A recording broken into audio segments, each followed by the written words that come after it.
Welcome to Season 4, Episode 6 of the Not Your Mama's Autism podcast. I'm Lola Dada Ali.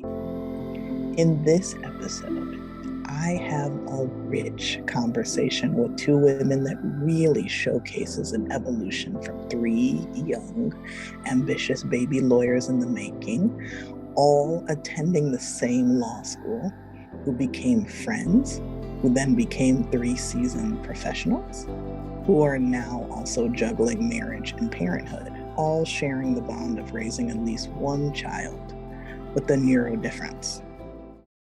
We have all lived some life, and we have all been fortunate enough to not only process what has happened in our lives post-diagnosis, but we were all able to speak about it with candor.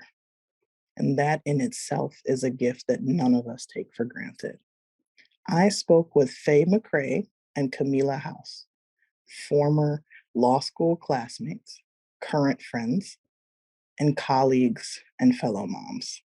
We talk about how we envision motherhood would look like, what the reality actually was, and those initial days post-medical diagnosis.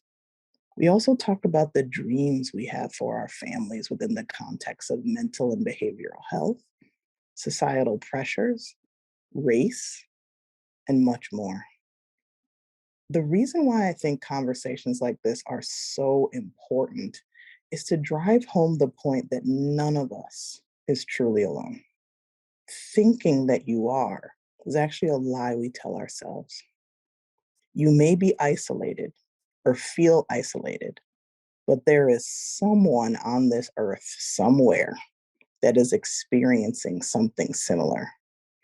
So I applaud my friends for being so open about their journeys to where they are today. So, with that in mind, let's get started. Welcome, fellow Section 1ers, fellow hustlers. Welcome to the Not Your Mama's Autism podcast. Thank you so very much for joining me today. I'm so honored. I feel so famous now. Thank you. I have with me my law school friends and fellow mamas and fellow attorneys and fellow professional women, Camila and Faye. Thank you so much. Thank you, really and truly. Let's just start at the beginning. We all met in law school. We all met in the great Washington, D.C. at the Howard University School of Law. Did I mention the Howard University School of Law? You all may have heard of it. Yes, Our vice president. Yeah. Our vice president. Indeed. It's bragging season for the next 4 years, and I'm here for it. Yep. So much has happened. I mean, we all met ourselves as ambitious young women getting through law school, from a property professor that may or may not have taught us actual property to so many things. They're both since this is a podcast and you cannot see these two women, they're both shaking their heads at me. I think I triggered something with the property professor. I triggered something.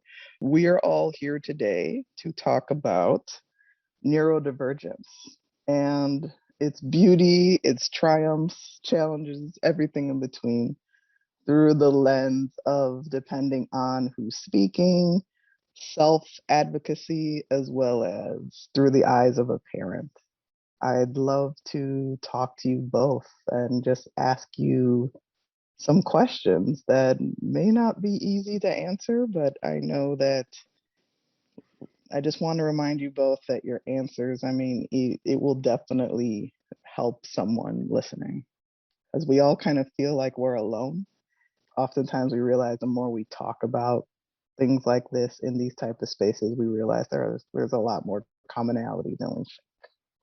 What did you think motherhood would be like before you started on your journey?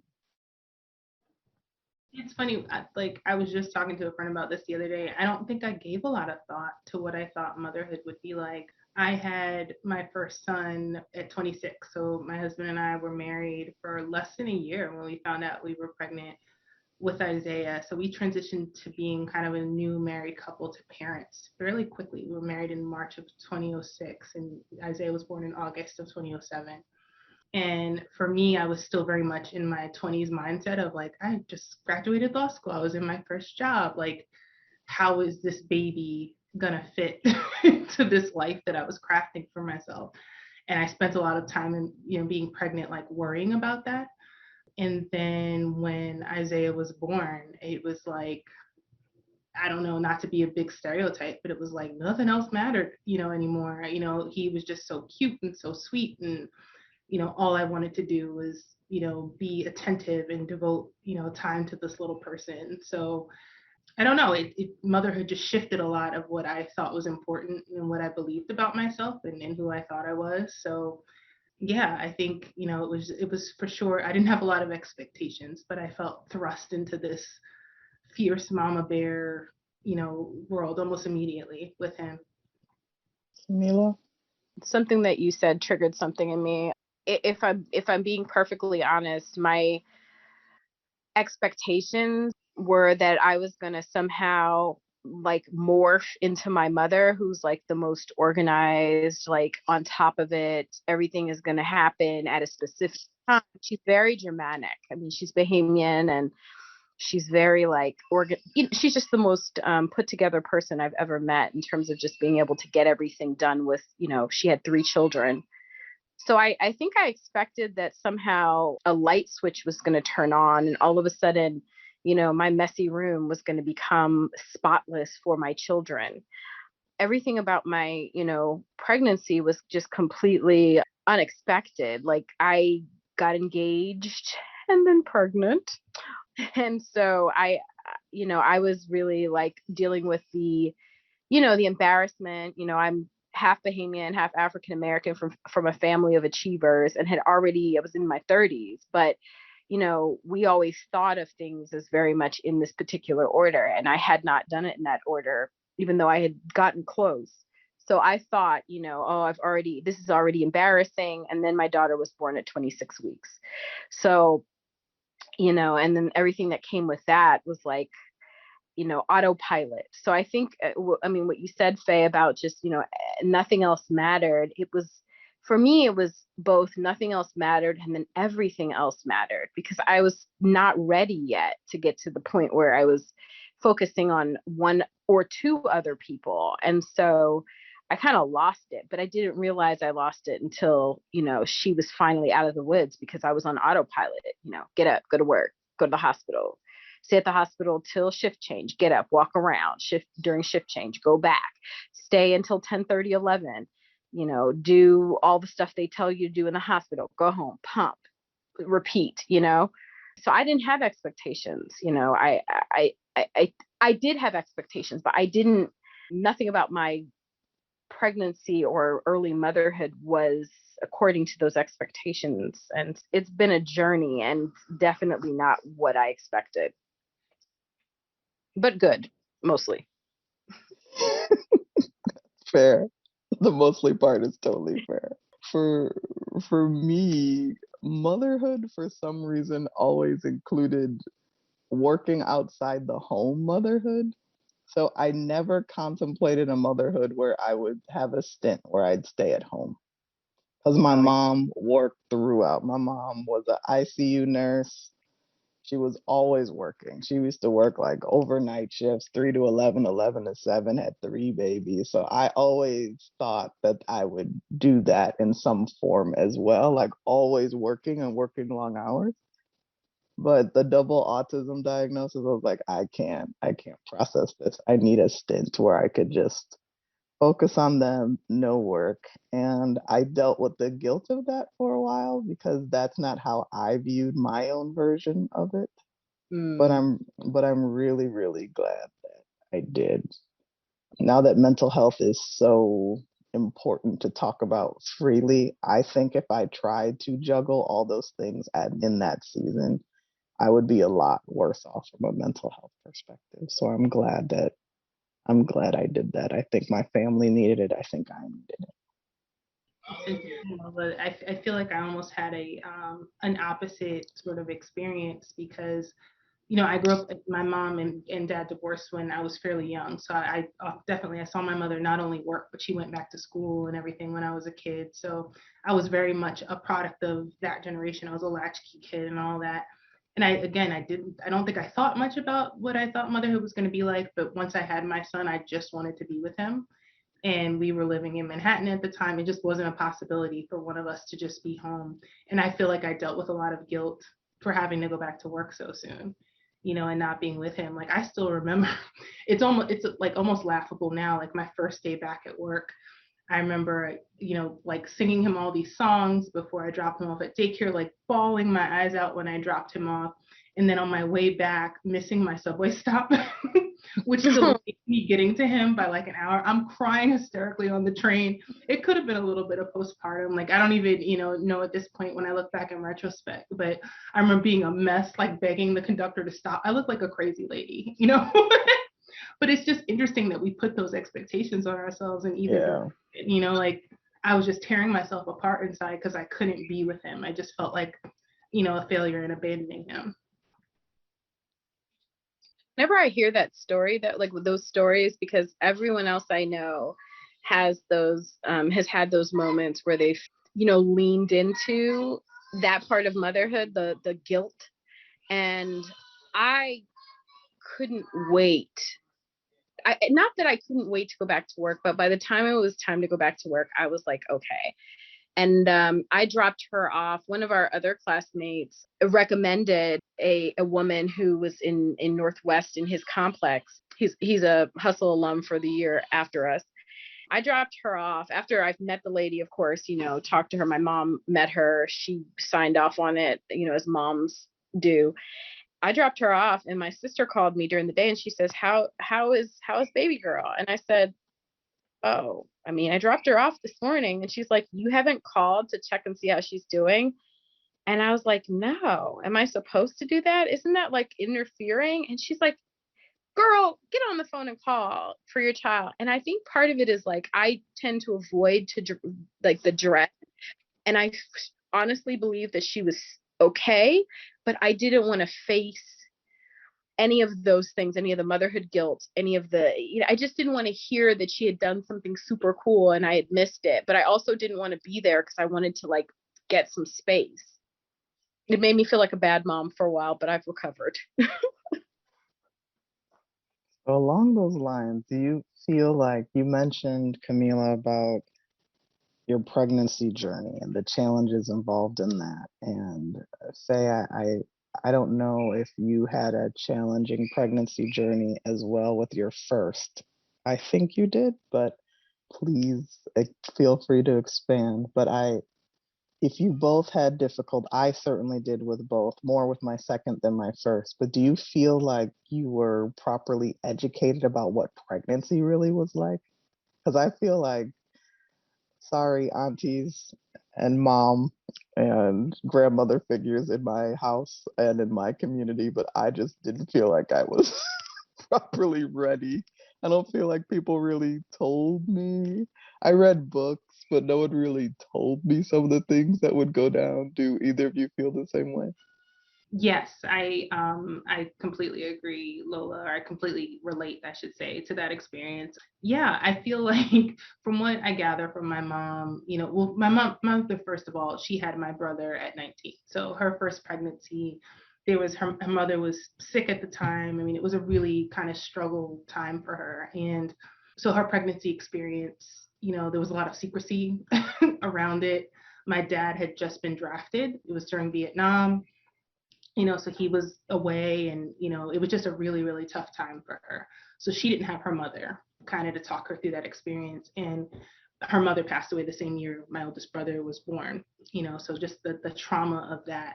So for her, I think she did the best she could, obviously, to support me while I was pregnant, but she didn't have a lot to offer in the way of like, then your body goes through this and this is what you feel kind of in your first pregnancy.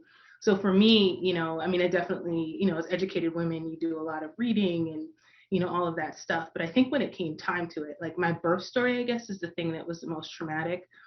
in that, I went into the hospital. I wasn't, now I know looking back on it, I probably wasn't ready to have the baby yet. They probably should have sent me home.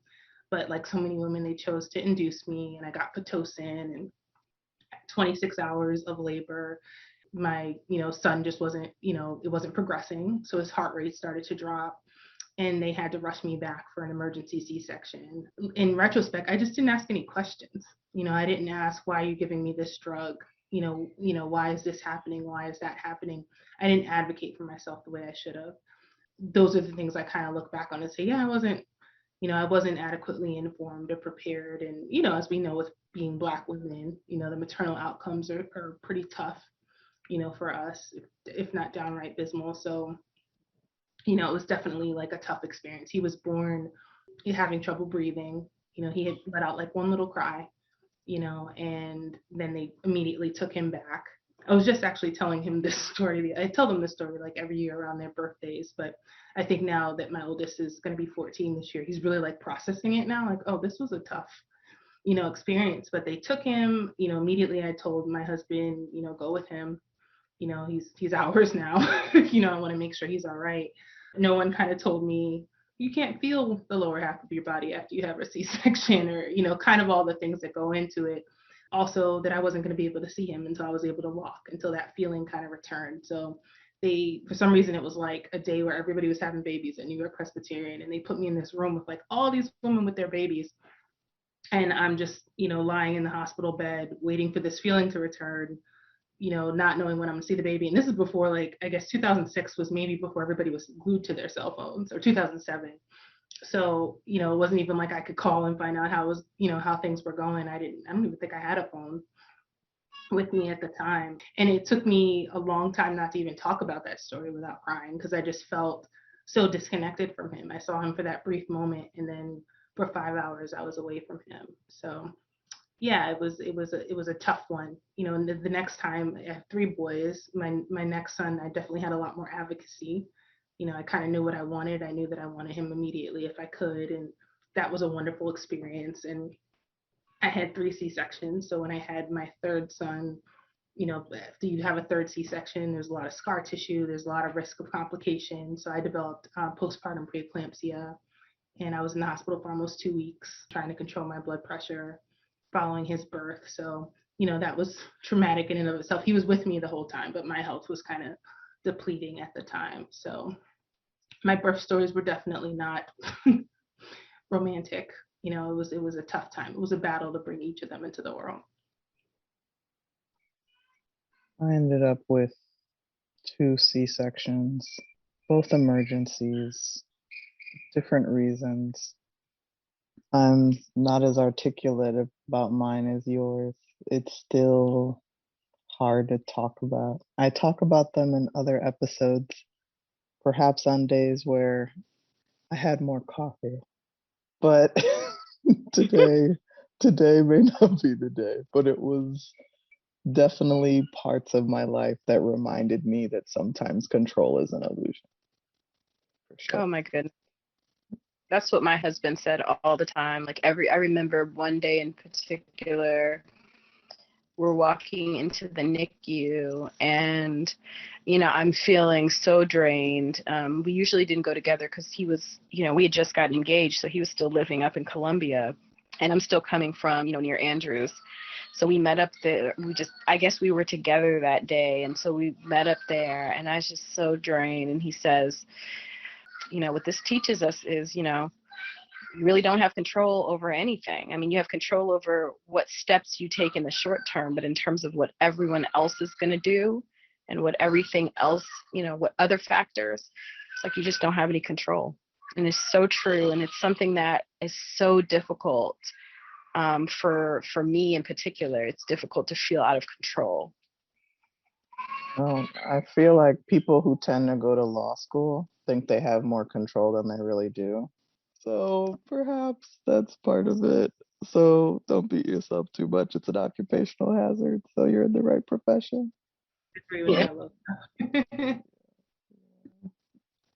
It's also funny because I think as Black women, we're often in this savior role. And so When people see us coming, there's both a little bit of like, well, what kind of Black woman is this going to be? Oh, wow, this person is, went to this school, this school, this school, went to this type of school. And so they must be a savior. And then it becomes like, you don't have the ability to let anybody down. And the only way that most people feel like that's possible is if you are somehow in control of everything. You're in control of your own emotions, you're in control of your body, you're in control of, every piece of your mental health has to be absolutely perfect, and you have to be of perfect intelligence in all areas. And that's just, it's not realistic. And it's, but it's something that I think you struggle with, and it causes, like, at least for me, it's like, it's been depressing a lot of the time, just to realize that,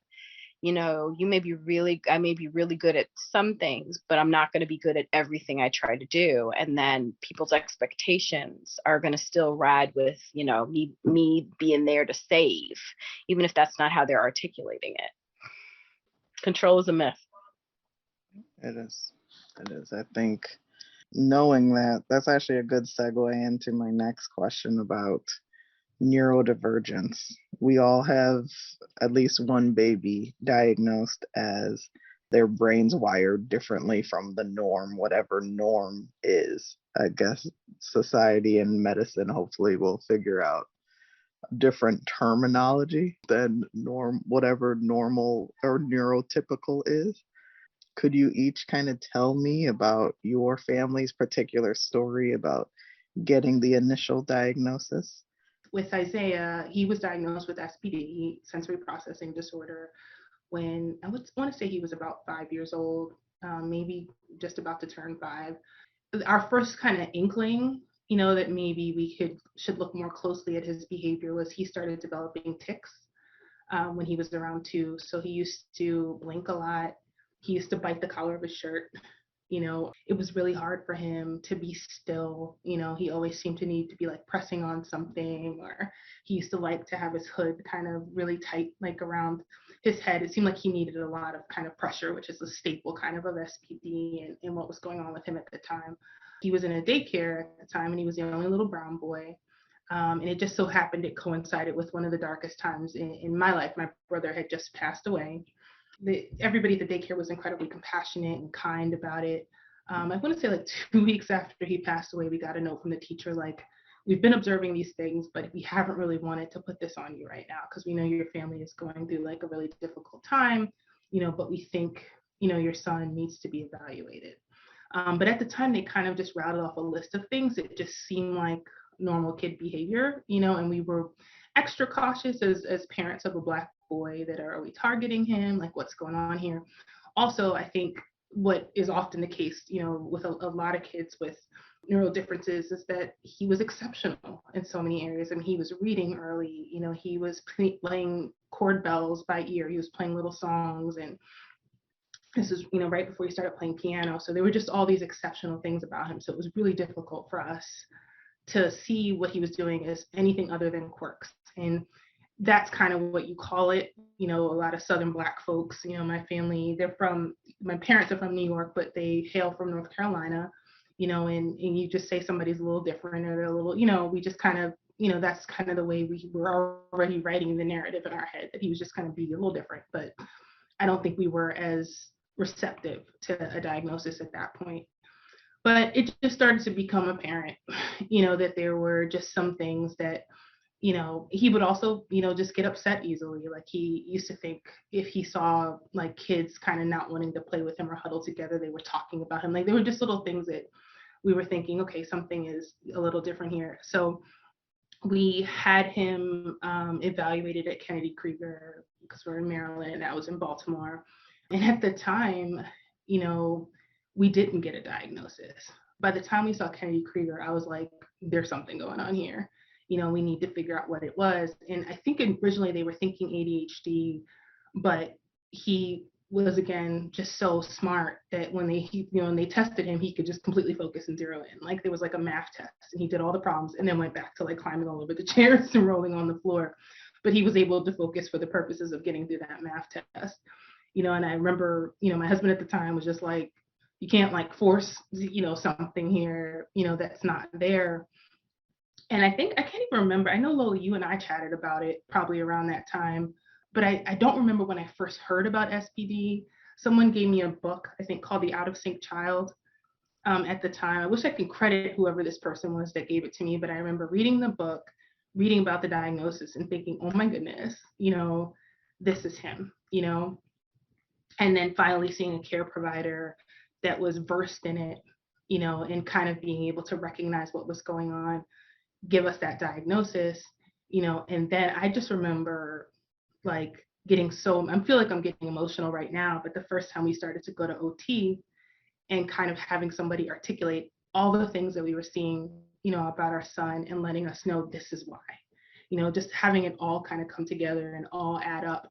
And then knowing that there were tools and resources that we can utilize to kind of get him to a space where some of these things were manageable, or even that he could explain why he was feeling the things that he needed or did, and things like that. And that we can say now when he's going to school. I remember when he was in a Montessori through kindergarten, but he started first grade at the public school. Like he may need to chew gum or do these other things to kind of keep him focused, or have fidget toys, during tests, or things like that to kind of keep him stabilized. But just being able to be armed with that kind of literature and that knowledge to be able to advocate on his behalf. I mean, it was challenging. Again, having family that's kind of traditional from the South, being resistant to it. And I think to this day, I remember mentioning, recently to my mom about him having SPD and her saying, really? And I'm like, you were there. Whole process. But it was like, there you are, just being overly intellectual again, getting your kid involved in all these things. There was very little acknowledgement about the fact that this was a very real thing that he was experiencing and that he was going through, having to be his advocate, throughout that process, and it's still growing into that advocacy. I felt very grateful, when we were finally able to get that diagnosis.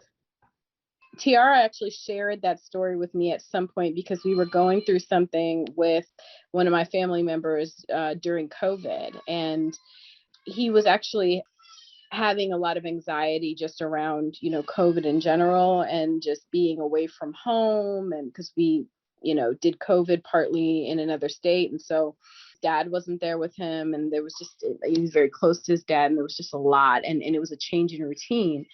And then he started feeling some, physical pain. And so all the symptoms just went through the roof, like the, tics, all of those things. And I think we were working on Dear Mama at the time. And so we had so many conversations that ended up in tears. But this one conversation was very tearful for me because he was suffering so much. And she starts telling us the story. And I went to my sister and I was like, oh my gosh, this is like, these are the things that we've been looking at. And this is, so we need to get him some help. And so he's doing great.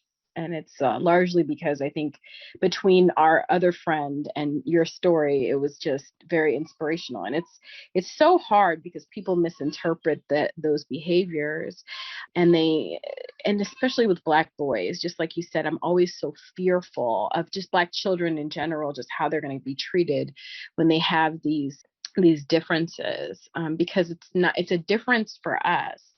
It's almost a criminality for other people. I think empowering your kids too with knowledge of their diagnosis, and I feel like my son is able to advocate for himself, in a way, and kind of know when he's feeling, a certain way, and when he needs to be like in a different situation, in a way I don't think he would have been otherwise if we had just brushed it off. He probably would have been questioning what's wrong with me, or all those kind of things you think about yourself when you realize that you think different and you behave different.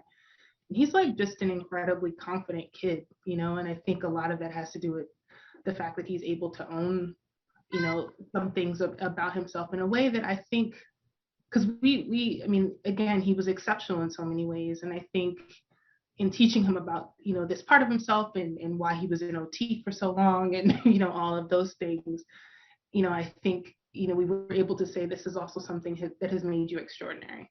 And it's something that makes you incredibly special, and it's not a burden, on you. And like you're saying about, kind of your friend, I mean, this is just, I don't know, I think empowering ourselves with this knowledge, I don't think these things are new. I think it's just us kind of coming in this community when we're able to start talking about it. Yeah. I totally agree about the self-advocacy role of things, and I think it's helped out my kids for a lot of them just realizing that yes, they're both autistic. Yes, they are. I mean, this is how they're made, and it's okay.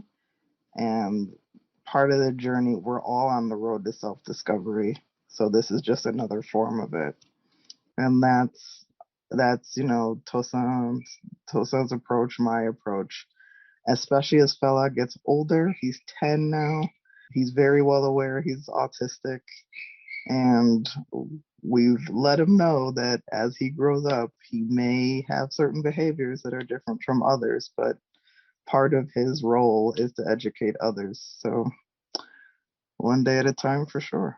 I wanted to know, Faye, you talked about diagnosis not being straightforward right away. I was fortunate enough to have a diagnosis fairly early. Camila, what was your story with your daughter about getting that diagnosis and the origin story? When she was born, we knew that there could be some challenges with attention deficit, especially since we used to laugh that everybody, at least in one side of my family, has ADHD because no one can sit still and everyone is very emotional, and there are just a lot of different things, but no one had ever been diagnosed. So when I heard that from the doctor that it's even more likely in kids that are a preemie. She was a micro preemie because she was born at 26 weeks. If it was more likely for micro preemies, and it was even more likely if your family had a history of it. And so he asked that. But of course, in Black families, particularly island families, like, I mean, you're not going to necessarily get a lot of that mental health history unless it's extreme or it's, one of those classic diagnoses, right? So I just kind of laughed it off initially, but then I was just woke up in the middle of the night. I was like super, super freaked out because I realized this quote unquote joke hasn't been a joke. I mean, it's really affected people's lives in my family. And this is another thing that my little girl, who definitely has the Black girl magic. I mean, she soared through the NICU, but now after walking late and doing all these other things, quote unquote, late, she now has to deal with. She couldn't jump until she was like very close to 3. I mean, it's all of those things, and now she's being told that this is a possibility. So as we went through, we I think one thing that's great about being in the DC area is that a lot of the pediatricians, all of the hospitals are plugged into Children's National, and they have their own development clinics. So if you have a child that's born very early, that child is usually given a referral to the development clinic in Children's. So my girl was talking on time. I mean, on time for her age. She was mama, dada, the whole nine, very, very early for a child. If you consider her what her age was supposed to be, her adjusted age. When she initially went into the development clinic for her first couple of sessions, the first 5 minutes, they were just so shocked by how brilliant she was. I mean, and continues to be. And then they start testing her and realize, oh, but she's, there are some social issues that are not lining up with her adjusted age. And so that started to become more and more of the conversation until she was 2 years old, and I had already noticed that eye contact was a bit of a challenge, and not so much that no, it was enough so that it was almost uncomfortable for me because I'm like, come on, baby girl, you've gone through so many other things, like you just got to focus on me. And then I started to realize that long beyond when some of the other kids in her age group, so meaning like the kids that were born when she was supposed to be born and the kids that were, born when she was actually born and beyond, had stopped having these like tantrums. She was still tantruming and continues to do so, though much less frequently because she's several years older and has matured. but just had just huge emotions, and all of those things. So I started to get very worried that we were going to continue to be on this track, not understanding fully what that meant, because, I ended up with a diagnosis myself, but didn't understand what that meant at the time. So then she's 2.5 at this point. We've gone back to Children's, got this entire workup that basically said she had something that was akin to preemie autism. So again, I don't understand what that means. Everything I know about autism is very stereotypical at the time. And also there's like this preemie autism thing isn't a real thing, but it is a thing, right? So as soon as I hear that, I start getting very proactive. Prince George's County has a great infant and toddler program. I immediately call my now friend Binta Tyler, who's an excellent physical therapist. Anyway, so she hooks me up with a woman, Kiana Burton, who's also has been wonderful over the years, who basically assures me that academically there was nothing to worry about. She does have some attention issues. And so that stuck in my head. And what I ended up doing is just staying on top of it. And when she got to the point where she's about 4, I sent her to a Catholic school near me. It's called St. Mary's. I attended there for a year. I sent her there in the hands of a teacher that I had been at least familiar with back when I attended the school. And she was getting in trouble every day. And she was starting to have issues with her self-esteem and kept telling me, Mommy, I'm just dumb. And Mommy, and this is a child who at 4 years old was reading. So it really just didn't make any sense that she was having, these issues. I knew she was emotional. I knew her behavior was concerning to some of the teachers because she was so busy and they had not yet figured out what the situation was. But she was just getting in far too much trouble. I think there were some race issues going on there, but I also think that, just because we didn't have that concrete diagnosis, there was just not enough there for them to know how to act, even if they were capable. I started I got her a therapist who told me, it looks like ADHD, but I can't really diagnose her at this point. She was being very defiant at the time. So initially that was part of her diagnosis. But, since then we've now kind of moved beyond that. And then I got her an IEP just for the sake of protection. Even though she was in a private school, I wanted the public school system, just in case that's where we ended up, to know that whatever was on her transcript about her behavior, if that came to that those symptoms were directly linked to these other things. And so that's how we got on the road to our diagnosis. And then she turned either 5 or 6, I can't remember exactly, but I went and got her formally tested. And there was a lot of resistance because family was, definitely kept talking to me about, oh, well, there is something going on there. You guys are just going to have to be firm with her. You're going to have to keep her on a schedule, just like we did you. And that just like we did you thing, I'll put a pin in it, but it just kept coming back to me. And so we got her tested. The lady just laughed and said she's brilliant. But yeah, she definitely has ADHD. And it was sort of like we both laughed because the relief was huge, because it put a name on something that, you would think of would be this horrible stigma. But what it said to me, and I think the nurse practitioner who tested her said the same, is, Mama, she's like, this gives you a plan. This gives you a way that your child, et cetera, this gives you a way to advocate for yourself. And so to me, it's turned out to be a blessing. Including the fact that all of the symptoms started to become very familiar in my own life. And I subsequently, got tested and was diagnosed. So tell us a little bit about that. And did you feel the same level of relief you felt when you heard your daughter had ADHD, or was it different? Yes and no. And while I'm not going to out them, there have been several people, even in our law school class, who have since, because I've been so vocal about it, have come out and said, oh, yeah, me too. Later in life, they were diagnosed as well. And so I've gained some more peace with it since then. So when I was starting to read all of these things in anticipation of getting her tested, I started to everything started to ring a bell.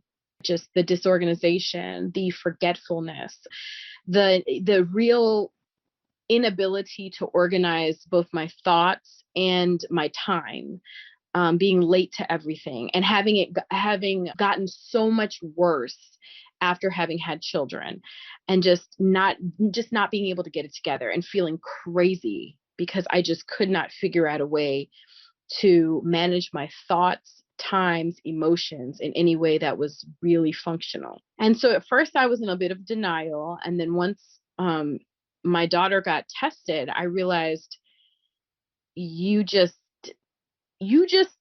confirmed everything for yourself.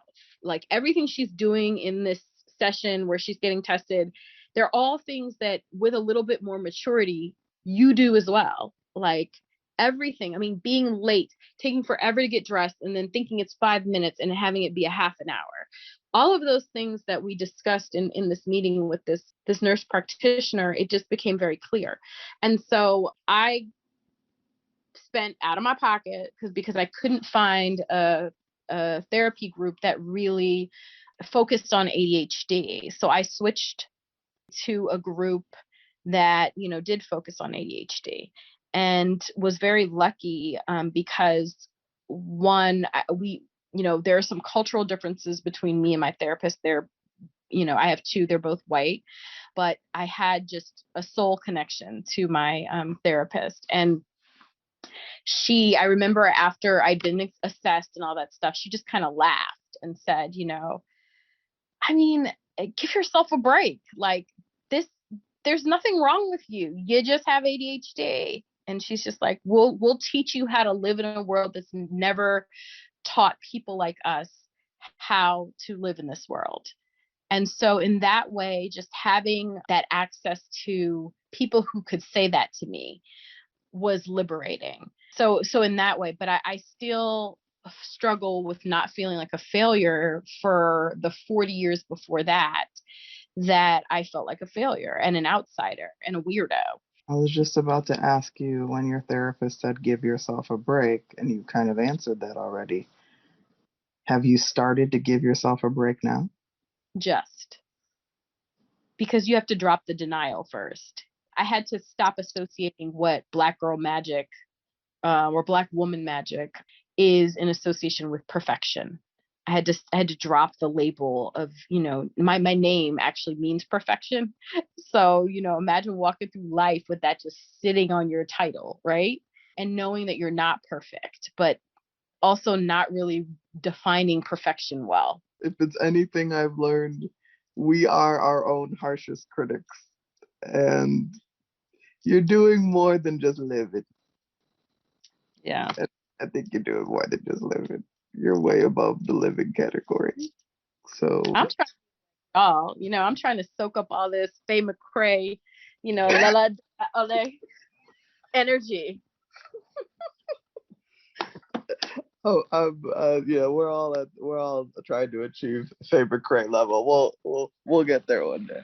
One day. One day. What I'm loving though about Camilla's story, and that I relate to so thoroughly, is my son was also diagnosed with anxiety, and watching him go through that process, it came out, I should say, after he was in a car accident, and just started having nightmares and just started getting squirmish, afraid for no reason, like as he would say, and it manifested itself with some physical symptoms of like stomach aches and just a lot of things.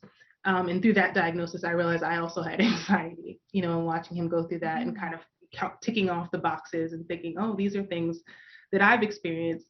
And not only that my father was also an anxiety sufferer. And this is a kind of a macho New York City police officer, has been in terrifying situations, like a 9/11 first responder, but he would say, what he used to say, you get nervous like me. I think that's what he used to call it, when we would kind of get a little worked up about different things.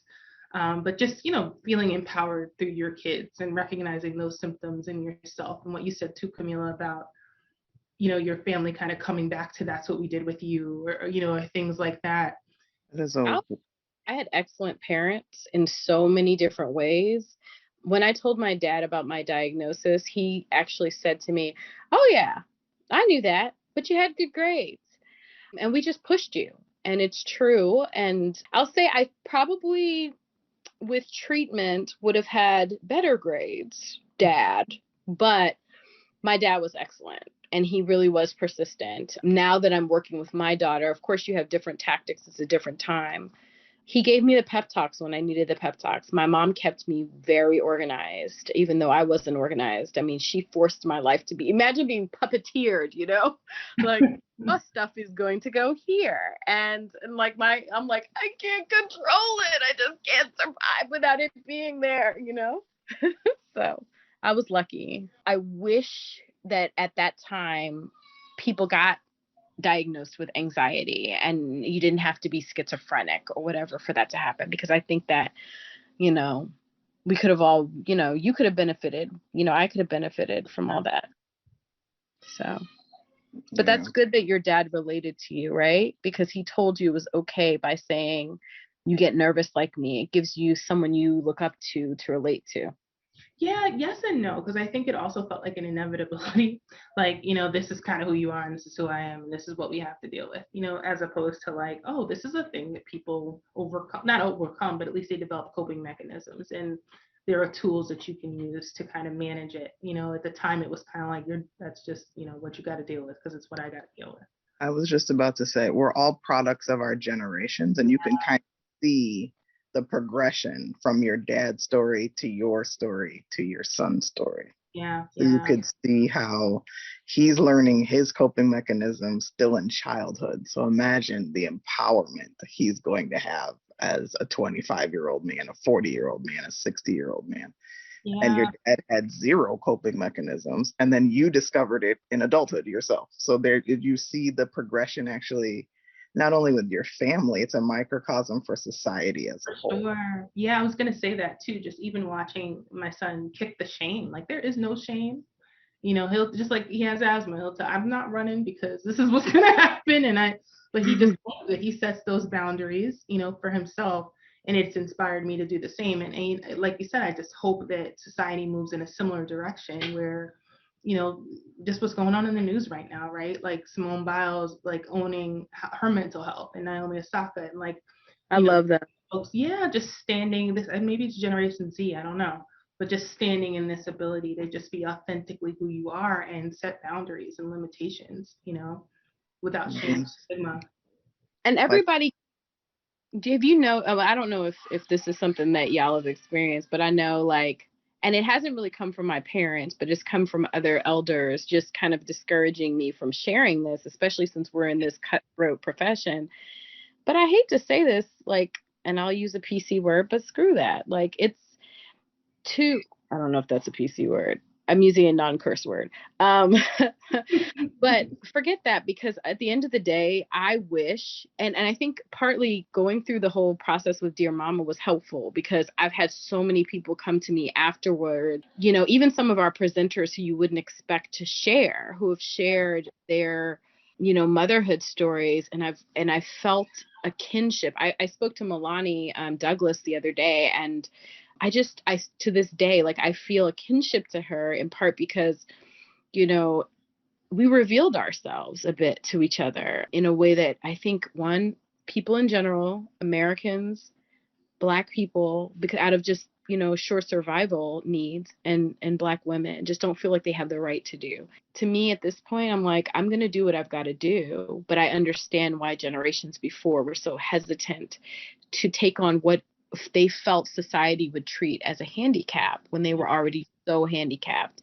So I mean, those women, those sisters, like, good, because it was obvious that they weren't in a good place. Like Simone Biles, just watching her footage from the Olympics, it's clear she wasn't at her best. So why sit there and pretend and then just feel worse? Because you're like, I have people in my head and in my face all the time, and I'm not helping anyone. I'm just hurting everything by not revealing myself. So I feel so happy for her, for both of them, for just being brave. Yeah. You know, what's that? I was trying to look it up, but that Malcolm X quote, the most disrespected person in America is the black woman, the most unprotected person in America is the black woman, the most neglected person in America is the black woman. I think it's just been ingrained in so many of us, you know, with good reason that there's no one coming to save you, you know, so it's kind of like you do have to be the one to do it all and rely on yourself. I remember seeing an image once that said there's no one coming to save you and saving it to my phone like, yes, that's right, you know. And like, you know, and you know, my husband saying to me, what are you talking about? Like, you know, I'm here, the boys are here, you know, like, why are you even putting that on your brain that it's only you? And it's just like, it's not even something that I think I could articulate why I felt that way, you know, but it's just kind of what you feel. And I hope that they never underestimate the value that their example is setting, you know, for, you know, probably women in general. Honestly, I think so many women have this complex, but particularly black women, you know, that it is okay to not be okay, you know, and to kind of stand up and say enough. You know, no is a full sentence, you know, kind of setting those boundaries. Yeah, I recently posted about how no is just such a powerful form of self-advocacy, and I just wish it's a word I'd used more often earlier because of what I feel like societal pressures of what, you know, you kind of get socialized over time, right? About what you think a woman should do, especially what you think a black woman should do. And being consistently resilient and not always showing that you're going through something is it's part and parcel. Kind of came with the territory for a long time, so it's so refreshing to see the Naomi Osakas of the world and the Simone Bileses. I mean, for these elite athletes to come out and speak on this topic, I think is going to reverberate for generations to come. I do think it will help all of our kids as a result coming behind them. There's no doubt. You know, working within the mental health community, there's a lot of talk bubbling up too about even putting resilience on people. You know, like resilience is a trauma response, you know, the ability to kind of navigate through and manage something. And why is that our expectation? You know, that people, you know, have to get through and keep trying. Like, why can't we just lie down, you know, and rest? I just realized we're so not talking what we were said to, but I love talking to you guys so much. How fortunate to feel the freedom to just say, I am mentally completely screwed up and checked out. I cannot do it. It doesn't matter what happens. Like, I'm going to be okay if I just tap out right here. And especially in the context of like this whole, like, you know, COVID thing, because just like it's been impossible to hide, you know, that I may be disorganized sometimes, you know, because I can put a backdrop, but when you call, you know, the way people call you whenever they want to during COVID, the way that your work overlaps so much with your home life, the way your kids are always in your face, like it's a little impossible to hide, you know, what and who you are a lot of the time. If you have any level of authenticity about you, it's impossible. Like I can't hide that I stayed up for, you know, I slept for 3 hours at one point just so I could try to get some of my work done, given that I had this, you know, neuroatypical child who was also in school, you know, in primary school, like online. Like, how does this happen? And then, you know, so there were some times where I knew I fell off and I couldn't hide it. And I just finally decided, like, I'm not hiding everything from you guys. You're not going to get the benefit of feeling, you know, like all of this is just my fault. Like, this isn't a fault deal. This is who I am. And all of the other things that I contribute to you are still there, even with this explanation for why these things are not going to be done.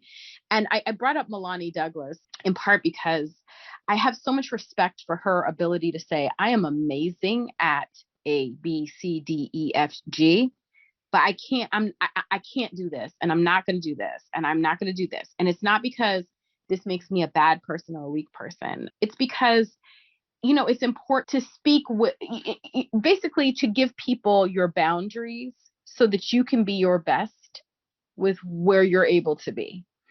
I just have so much respect for that. It's a recent conversation, obviously. You talked about authenticity. You talked about just the realness of life in in the COVID era. And I think the dam broke, honestly. I think it's going to be very hard for employers everywhere to not change the definition of bringing your whole self to work and what that means. And I think we're still dealing with we'll be dealing with the repercussions of that for a very long time, or the consequences, I should say, for a very, very long time. Because I think people are realizing that compartmentalization in the way in which we used to view work, like I'm this type of person here and I'm this type of person here, I think it truly is the death of compartmentalization. Like this, I just got a puppy. You hear the puppy. You hear me. We got a puppy. Yeah, it's like we got a pandemic puppy. Seemed like a good idea at the time. Pandemic puppy. But it's a lot. So I think in the first couple of weeks, I think of the Zoom work universe, I used to constantly apologize. I'm so sorry. You hear this. You hear this. Then after a while, it's like, this is me. This is me. Yeah. So it's a good segue into work-life balance. I'd like to get both of your takes on managing all of this, fresh diagnosis. What point of your careers were you guys at? Did it help you change the way in which you view work?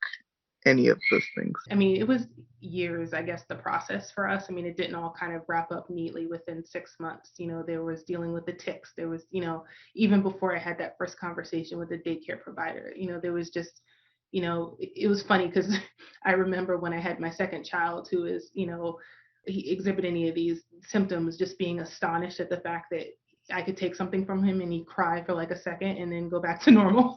Like I was like, they make kids that do this.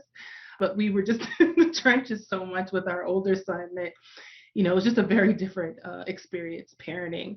But I was clerking. I had a really kind of prestigious clerkship, and my judge was the type of person that we had those professors at Howard that would kind of haze us, and she was that person. She would be the person who, if somebody's doing an oral argument in front of her, she would ask them about a footnote on page 65, like just a tough woman.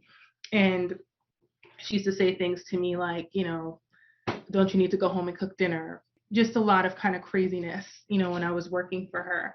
And I felt such tremendous pressure to be perfect working with her, while at the same time managing kind of being a new mom and also being in the trenches of everything that was going on.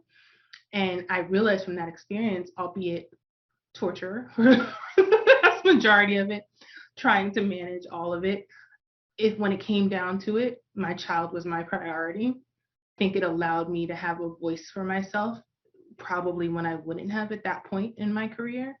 But just in knowing that no one's going to give you permission to go home if your child needs you. No one's going to give you permission to prioritize your home life. You kind of have to be your own advocate for that. Work-life balance. I haven't figured that one out. I think actually COVID made that worse. I think because people could see into your house, and initially I think we were all making such an effort to create that partition. Employers kind of assumed that, well, I mean, they were able to do it in this context, so, they should be able to do it at all times, I think for me, because part of getting the diagnosis was, how can I perform all of my life's responsibilities better?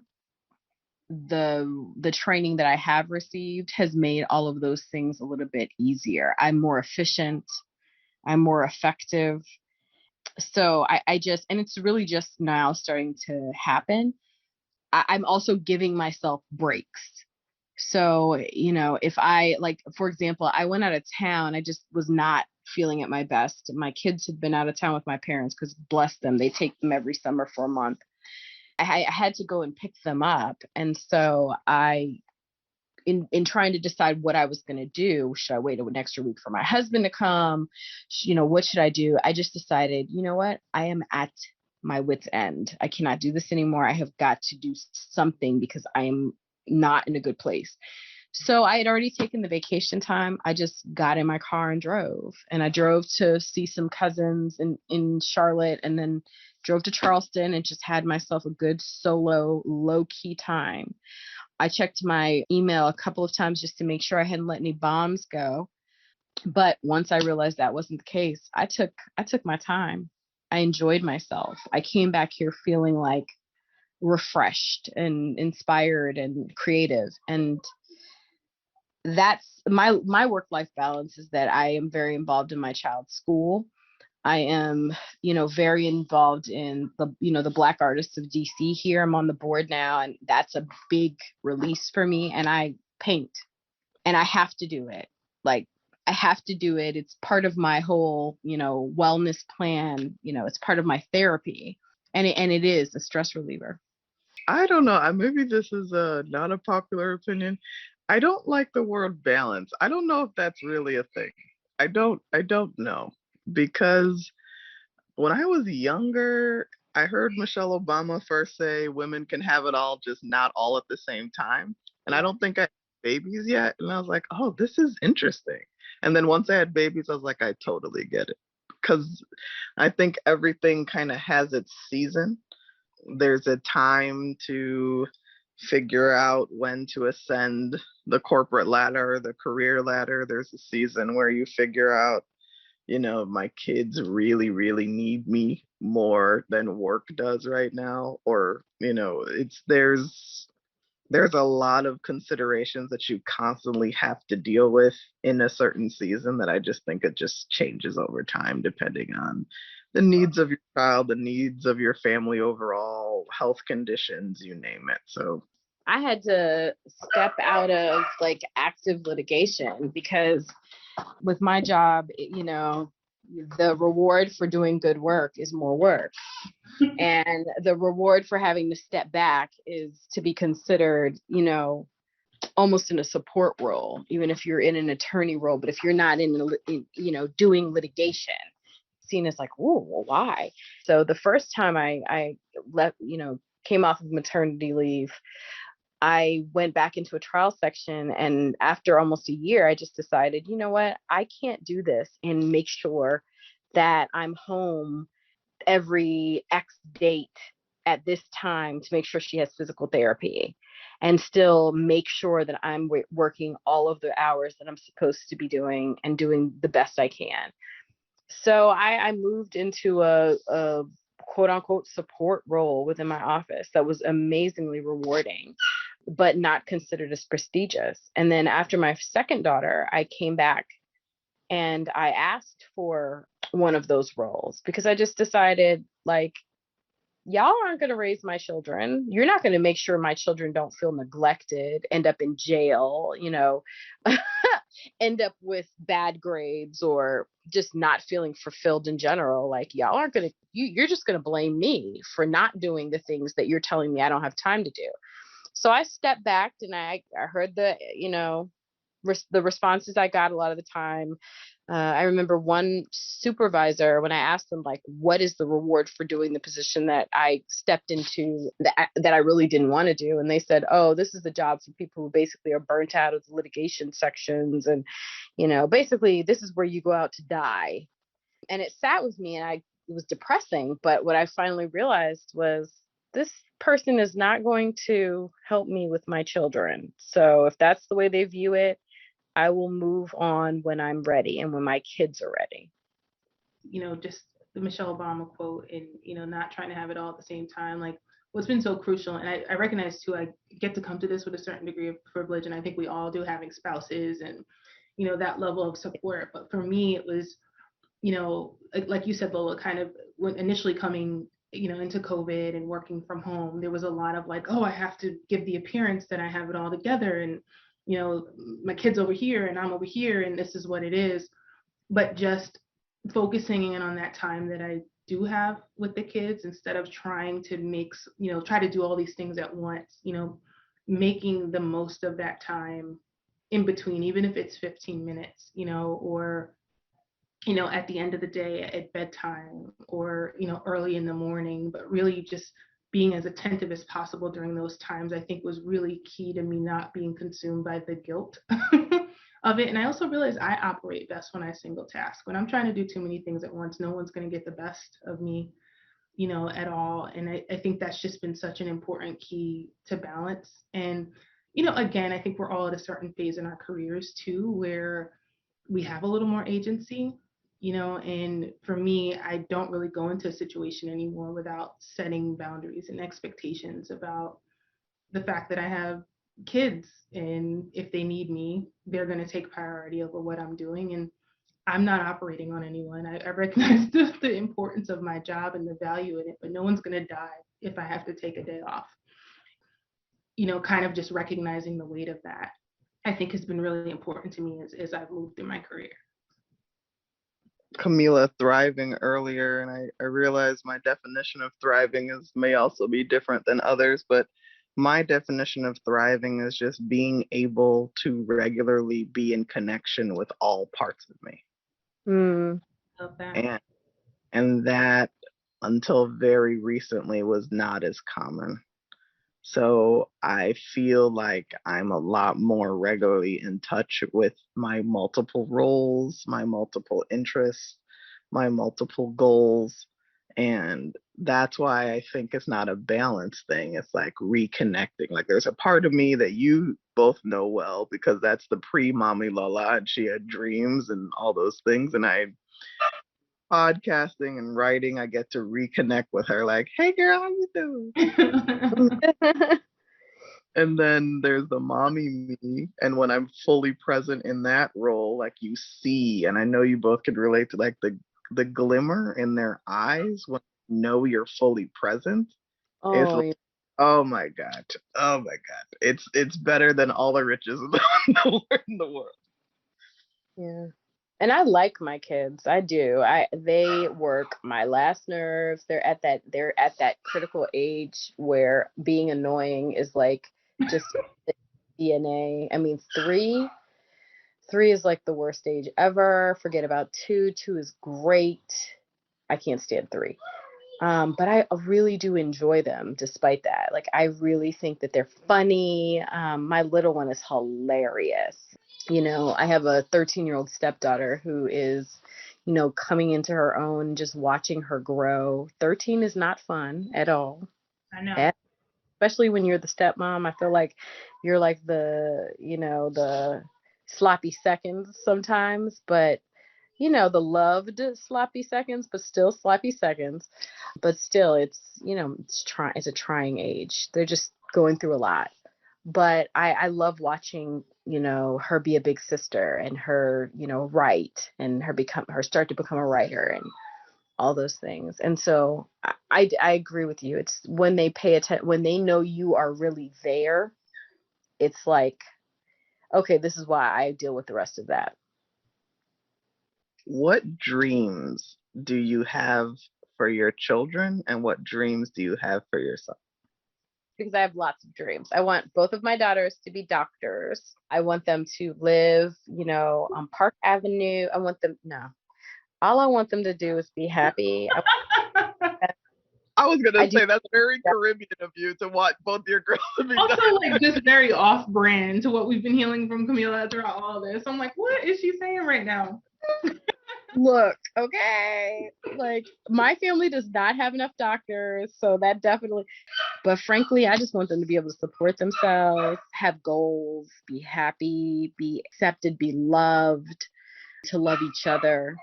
They get in trouble when they fight only because, and what I've been making them do now is like walk together. They have to be isolated, and then they have to learn 5 new things about each other, because I just want them to appreciate how special they are to each other. So, I can die happy if my kids are happy and fed.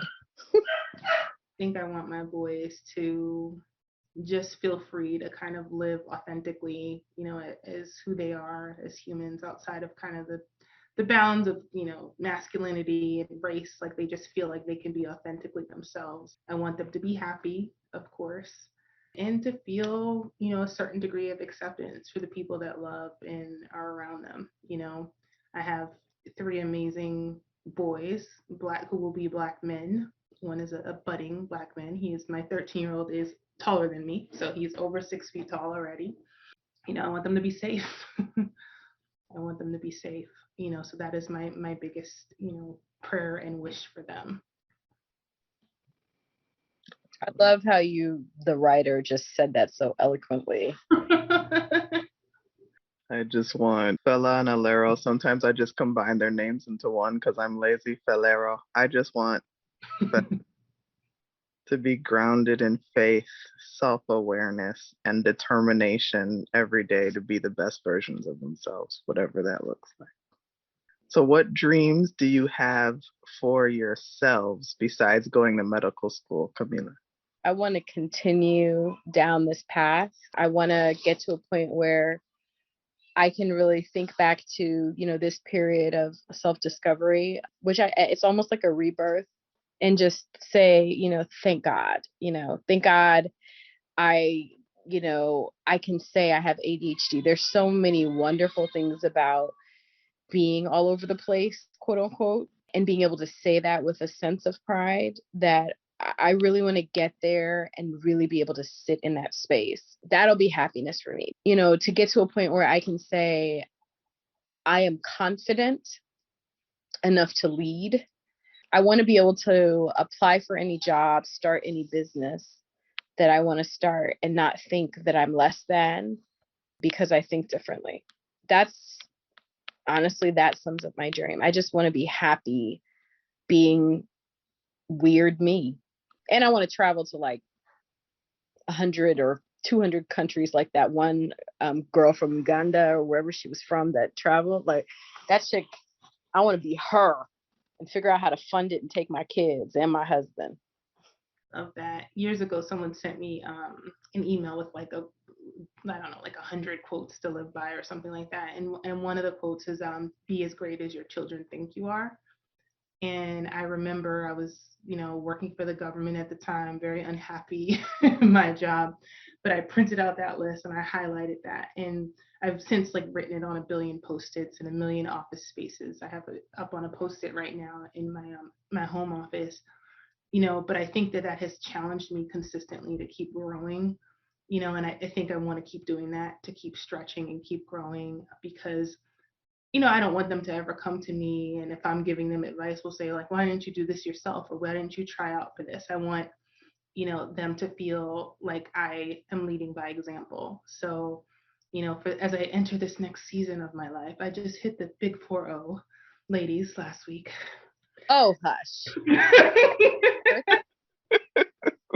But I want to continue to challenge myself and grow. I don't want to be in a place where I'm just this is who I am and that's it. That is my biggest fear. I definitely agree with you about I'm fearful of being just one thing. I realize in this new season that I need to embrace the multi-hyphenate nature of my life and just who I am. So I am both along. I'm going to steal both of yours. I need to travel more and just experience more of the world. I spent a lot of my 30s, quite frankly, in various hospitals and therapy centers, and I want to reclaim that time back by rediscovering who I am as a legal professional, as a mother, as a sister, as a daughter, as a wife, as you name it. I think I'm on the road back to me. So the dream is just to continue doing different things afraid. So far so good. Thank you for listening.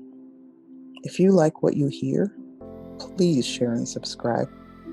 If you're interested in how this podcast came to be, check out season 1 of this podcast in its entirety.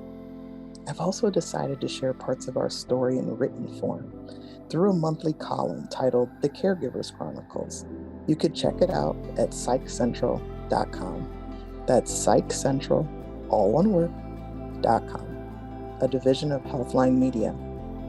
You can keep up with my family's personal journey at notyourmamasautism.com and on social media at notyourmamasautism, on Instagram, and Not Your Mama's Autism on Facebook.